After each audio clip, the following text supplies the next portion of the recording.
Pues hola a todos nuestros seguidores y simpatizantes del canal ADTV. Estamos en otro devaneo y hoy, principio de este año, vamos a tratar de un tema que atañe a la Iglesia Católica.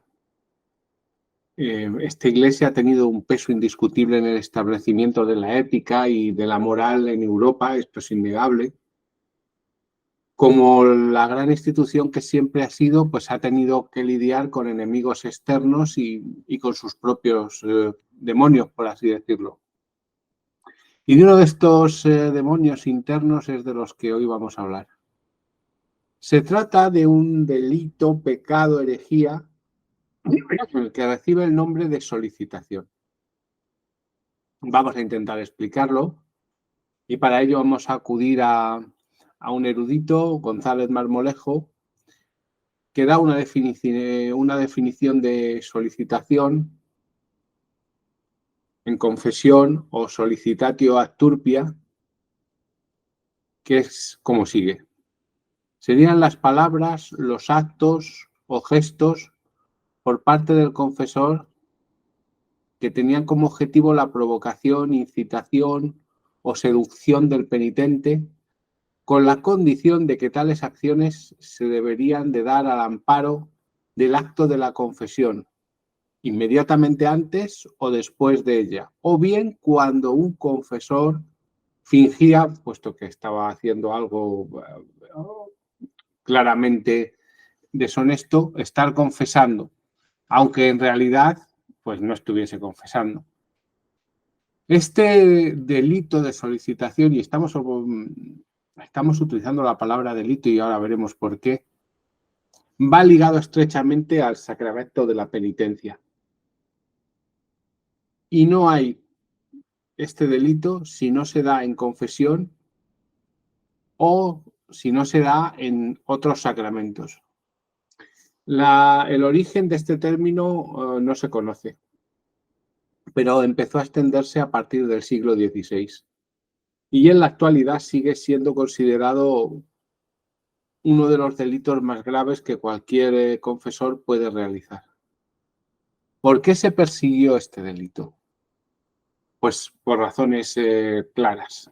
En primer lugar, pues porque provocaba un impacto enorme en los feligreses que un confesor atentase de forma tan cruel y violenta mientras llevaba a cabo un sacramento como el de la penitencia que requiere el abrirse el corazón por parte del fiel, dando una imagen cuasi diabólica y perversa del clero. Una cosa muy importante, esto va a ser central, la relación, la realización de dicho delito, es decir, de la solicitación, se convertía automáticamente en un acto de herejía, pues se atacaba directamente las bases de la Iglesia, un sacramento, la penitencia y un mandamiento: no cometerás actos impuros. Y además un pecado capital se cometía, la lujuria. Y la tercera razón es que socavaba totalmente la confianza de los fieles en la Iglesia. Bueno, al principio extraña pensar que la solicitación marcada en este sacramento de la penitencia, que es uno de los cimientos del cristianismo, pudiera ser definida como un acto de herejía, pues se suponía que el confesor que llevaba a cabo el sacramento debía ser un católico ejemplar y se le presumía una base y unos conocimientos teológicos que debía transmitir y ejemplarizar constantemente a sus actos ante sus feligreses. Pero en la práctica era así. En el año 1576 es donde queda introducido en herejías varias en un edicto de fe y debía de ser perseguido. No sería hasta 1559 en el que se concediera jurisdicción al Santo Oficio, a la Inquisición, cuando Paulo IV promulga una constitución dirigida a los inquisidores de Granada, don Martín de Alonso y don Martín de Coscojales, por la que se aprobaba que el Santo Oficio podía actuar contra los solicitantes o contra aquellas personas de las que se tuviera indicio sobre esta solicitación, llevando a cabo los mismos métodos que se realizaban contra las causas de herejía. Antes de que la Inquisición tomase las riendas de la persecución de este delito, pues van a ser los tribunales episcopales los que solventaban estos casos. Pero estos tribunales subsistían principalmente de las ganancias que obtenían de las sentencias. Y tenían un problema. Cuando querían ser muy duros, o sea, cobrar mucho dinero con los reos, estos preferían huir que presentarse. Y entonces, para cobrar, y ponían penas muy laxas y demasiado benevolentes con el clérigo. Y tenían otro problema más, que era su jurisdicción. En una jurisdicción muy determinada y con un pequeño desplazamiento, pues se podía evadir el brazo, digamos, de la ley. Y muchos miembros, esto hay que decirlo claramente, porque en este caso, y al final haremos una reflexión, la Iglesia estuvo muy atenta y muy diligente. Y la comunidad eclesiástica estuvo muy proactiva con la pasividad o digamos, laissez-faire de los tribunales episcopales, porque consideraban que la ofensa era muy, muy grave. Entonces se elevaron muchas voces que exigían la competencia de la Inquisición y el nuevo arzobispo de Granada, Pedro Guerrero, requiere al Papa para que extienda a todo el territorio la bula con la que dotó a la Inquisición de Granada de poderes. Se necesitaba una actuación ejemplar y de todos es conocida la dureza y el rigor del proceso inquisitorial y las penas impuestas. Entonces, Pío IV, bajo el mismo título que el anterior Pablo IV, Cum Sicut Nuper, emite una bula en la que extiende a todos los tribunales de la Inquisición de España el poder de juzgar. Tanto la bula de Pío IV como la de Pablo IV como la de Pío IV estaban dirigidas contra aquellos clérigos que hubiesen profanado el sacramento de la penitencia. Solamente en el momento de la confesión, no antes o después. Después esto se reformaría. También estaban motivadas a la persecución de los clérigos que hubieran solicitado a mujeres. Para dar fin a esta problemática en la que había una laguna del delito en lo referente a los hombres, porque también pasaba con los hombres, Paulo V emite en 1612 un decreto en el que se autorizaba a perseguir a aquellos confesores que hubiesen atentado contra los hombres en confesión y en los tiempos antes, previos o posteriores.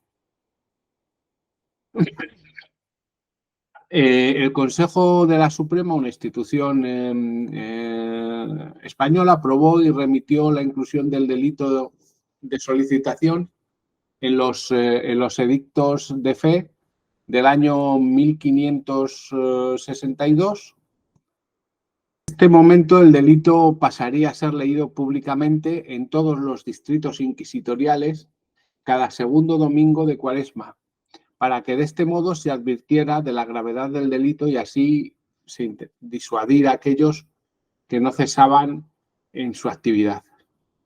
El edicto de fe era una proclama solemne, en la que primero se enunciaba de forma exhaustiva las prácticas que se consideraban heréticas o contrarias a la fe católica.